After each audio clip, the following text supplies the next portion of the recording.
so dirty. It's like I always pick it up and then I realize it's dirty. Let's put you down, baby girl. Should we do it in style? 1, 3, 2, 1. Oh yeah. Settle over there, I believe, is where we usually put you. For some reason, she's not resting. Come on, Biggie. Come on. There, that's it, baby girl. All right, cool. So speaking up isn't always easy, especially when you feel like your voice isn't meant to be heard. But the truth is, your voice matters more than you actually think.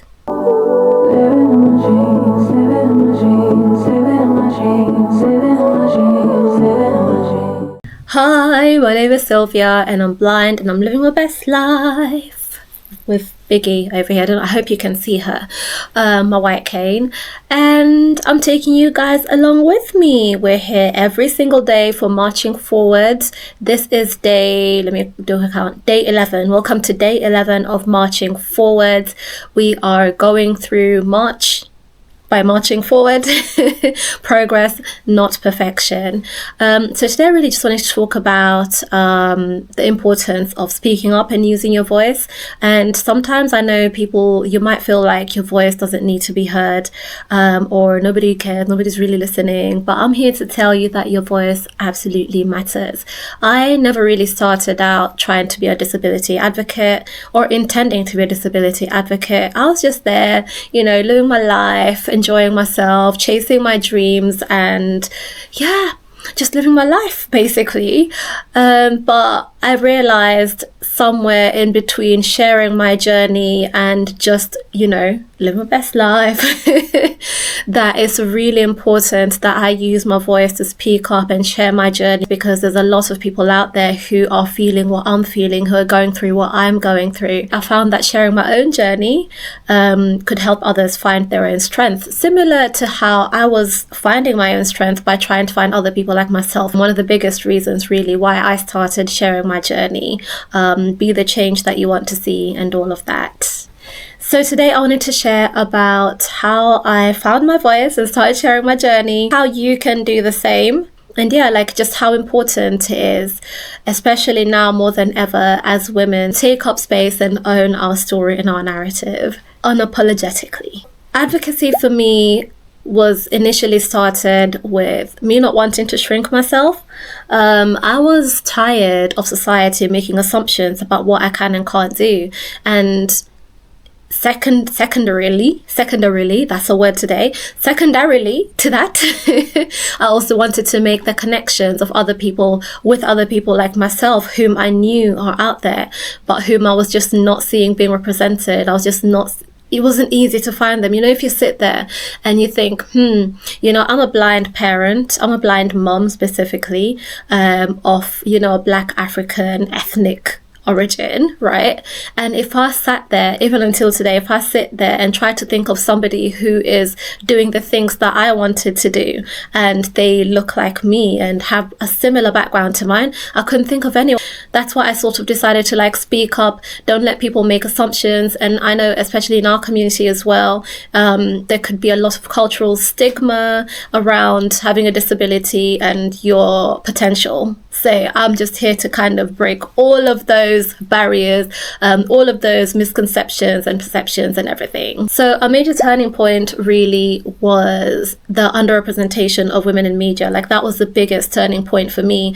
Searching for other people like myself, trying to find strength and inspiration from others, and I just really wasn't able to. So there's a distinct underrepresentation of women, disabled women rather, in media. I'm an introvert. I've said it several times. I am an introvert, and if I could just go through life as quietly as possible, uplifting other people, then that's what I would do. And I do actually also do that. I actually do that now as we speak in the background. There's a lot of work I do in the background, and I'm hopefully going to be able to share with you guys, with you as time goes by. That fuels my passion to show up, and it is Women's Month, and I just want to highlight that in media, women's voices have been sidelined over the years. I want to be here and speak up and be part of the change and progress that we want to see, and just show that we are here, we have something to say, and we deserve to be heard. I used to think that my personal story, like my journey, wasn't important. Like nobody really cares. Nobody wants to see that, as it were.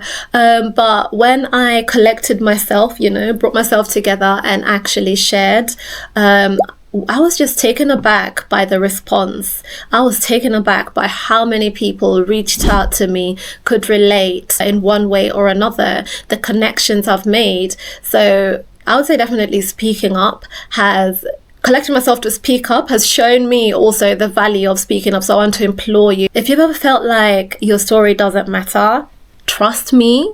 And I want to hold your hand while I say this with my chipped nail polish. Trust me. Your voice matters and you deserve to be heard, and the sooner you start speaking, the better. You'll just see, like, sorry, I thought my alarm was about to start ringing. The sooner you start speaking, the sooner you'll see the change. Basically, things will begin to change. Yeah. Ooh, did you hear my stomach? Girl, go feed yourself. That's basically it from me for today. Was just talking about the importance of raising your voice and speaking up. For me, sharing my journey with blindness, sharing my journey with motherhood and blindness, because my blindness really, the most life-changing part of it was after having children. So I was, blown. What's the word? Like, I was not attacked, but what's the word we're looking for here?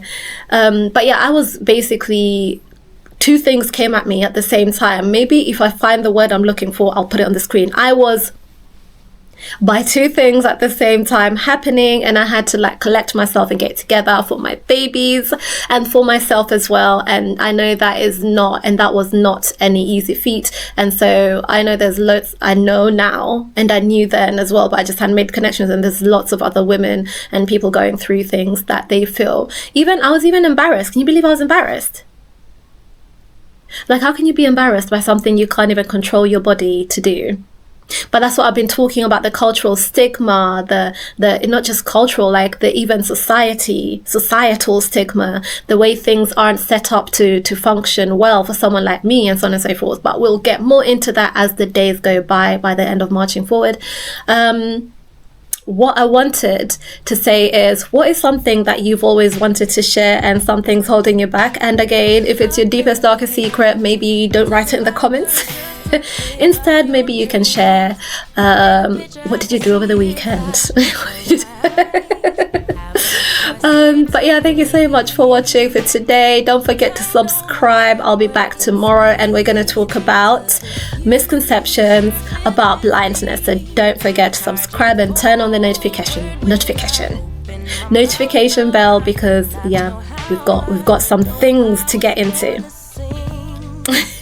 All right, see you tomorrow, and thanks so much for tuning in. Bye.